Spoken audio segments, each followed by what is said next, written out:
I'm a proud Democrat, but I did not come here today just to celebrate the Democratic Party. I came here to speak from my heart about what it means to live up to our values. Our strongest tradition is the fight for economic democracy.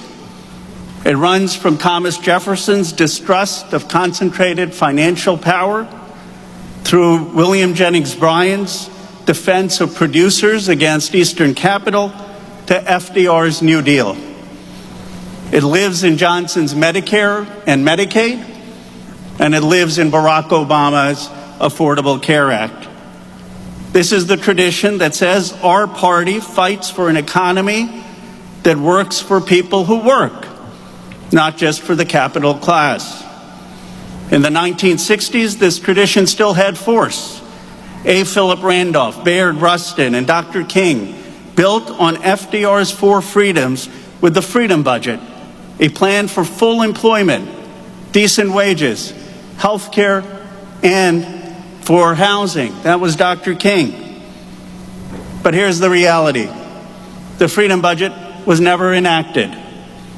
Civil rights advanced, economic rights were postponed. Our party began losing its way in the 1970s, right around the time I was born.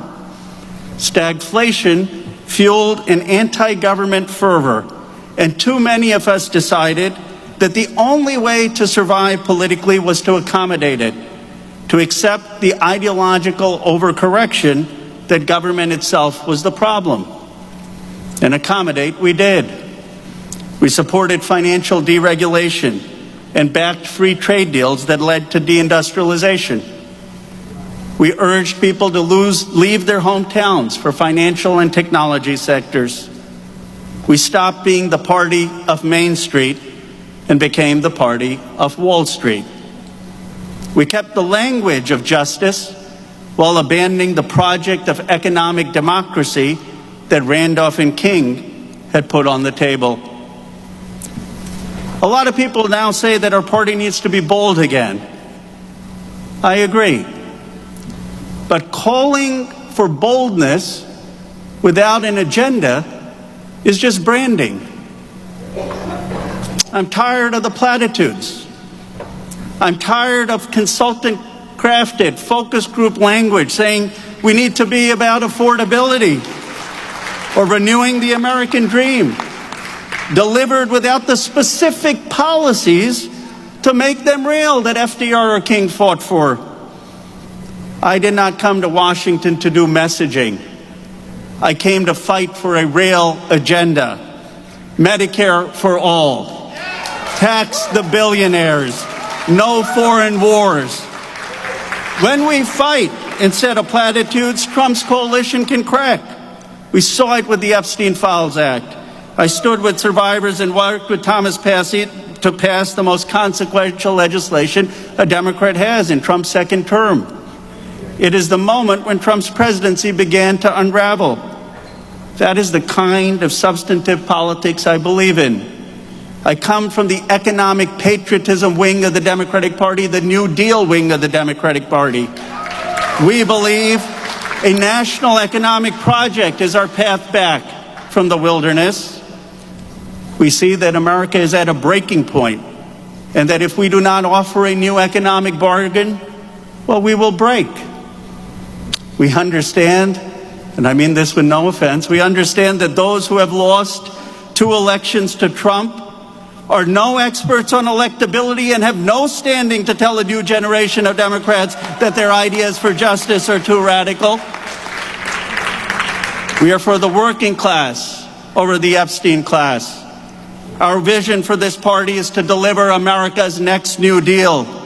What does that mean? It means Medicare for all. No more excuses, no more half measures, free universal health care for every American now. It means free child care for America. For $80 billion that we spent in Iran, we could do that today. A decent life requires good jobs in communities that people actually live in. That is why we need a national industrial development bank that rebuilds places hollowed out, whether it's in North Country, New Hampshire, Johnstown, Milwaukee, Bessemer, towns across this country. If China can invest $1.5 trillion in a national industrial bank, why can't we? It means 1,000 new trade schools across America, 1,000 new trade schools and tech centers to have next generation of jobs. Here's another simple idea. Hardworking Americans should be able to buy a home. How about we do this? A home by 35. If you work 7 years and you earn the right to buy a home with zero down payment and low interest loans, it's the same deal we give our veterans. Put young people in homes again. Now, here's what the Republicans will say. By the way, they called FDR a communist too. They called him a communist in disguise, and they called that Dr. King that too. Two of the greatest leaders of the 20th century. But here they'll say, how are you going to pay for it? How are you going to pay for it? Now take it from the guy from Silicon Valley. I've got a clear idea. Tax the billionaires. All 989 of them. That's not the 1%. That's not the 0.1%. It's not the 0.01%. It's the 0.001%. And you tax them at 5%, you raise $4 trillion. Some say, Roe, you're calling for taxing the billionaires. It's class warfare. I've got news for them. The billionaires have already been waging a class war. They are decimating unions. They are outsourcing jobs. They are putting costs of homes out of reach. America has been in a 5 decades class war since the 1970s. It's time to get off the sidelines and show whose side we are on. Nearly 100 billionaires live in my district. They didn't like me because I was for the 5% California tax because I believe we should pay for poor kids' health care instead of them. Well, they ran a $1 million candidate against me because I supported the tax. I won 63-6. So here's my question. If the guy representing a third of the nation's wealth in Silicon Valley can be taxing the billionaires, how is this a hard vote for 434 other members of Congress? The same class fight is now playing out with AI. This is not complicated. We must be on the side of the workers. A party against oligarchy must stand with Teamsters over Tesla, truck drivers over big trucks. Just like planes have pilots, trucks should have drivers. Tax agentic AI and robots more than human workers. Stop data centers in residential communities. Protect workers from being fired with collective bargaining rights so that they have union rights. Democrats must put workers first in an AI age. And when I say we stand with workers, that includes our friends and neighbors who prepare our food, build our homes, and care for our children. That is why we must abolish ICE. It is a cruel, rogue agency. It is an agency, and you know this, that murdered Lorenzo Salgado. Replace ICE with an immigration agency like we had from the New Deal until George W. Bush that works under justice. Here's what I want to say about this. When they shot Lorenzo, and I don't know if you saw his kids, well-educated, polite kids. When they shot Lorenzo, a construction worker, a 52-year-old father with 3 polite, well-raised children, they shot the American dream. That's what they shot, those ICE officers. I'm almost done. I'm getting my 10 minutes. I'm just not giving Ken a heart attack here. The skeptics will say we cannot pass this agenda because of money in politics. They have a point. Our party must lead the fight to get money out of politics. That's why I support Ken Martin. No super PAC spending in Democratic Party primaries. None. Not now, not in 2028. There is no reconciliation in America without accountability. The bankers who caused the great financial crash in 2008, they belong in jail. The officials who lied us into the Iraq war, they need investigation. The Justice Department should never have delayed the January 6 cases that led Trump back into power. And so here's what I can say. When we take back the House, when we take back the Senate, we subpoena, we investigate, and we prosecute. We hold accountable the powerful who stole from this nation, who doged this nation, and who kill innocent people on the streets in this nation. Accountability doesn't just stop at our borders. October 7th was a horrific terrorist attack, and it must be condemned unequivocally. But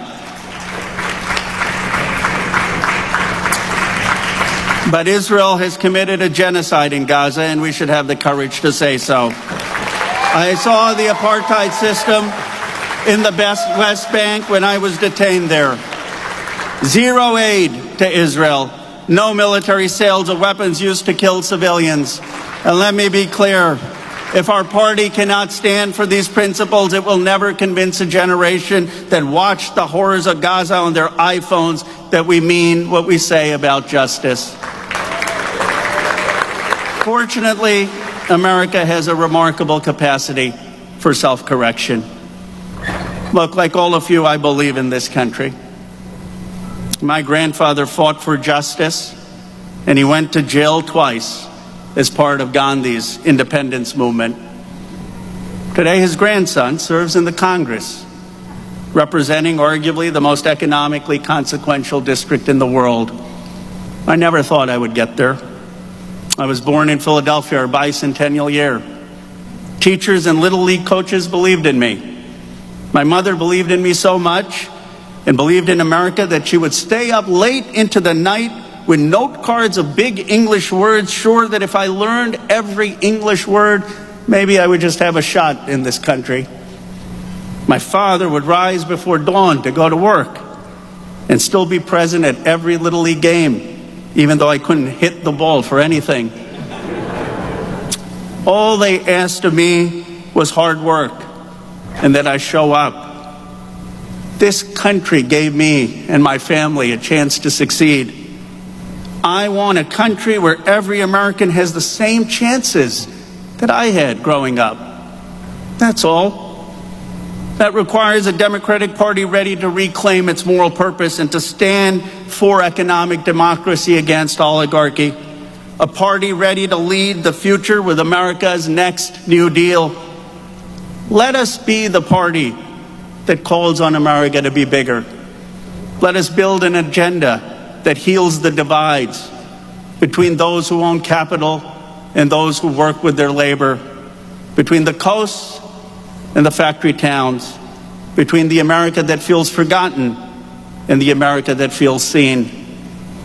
Democrats, this is our generation's time to answer history's call. You and I have our moment to write this next chapter, so one day they will say about us that we saved this country and did our part to build a more perfect union. Thank you for having me. Thank you for being in the fight.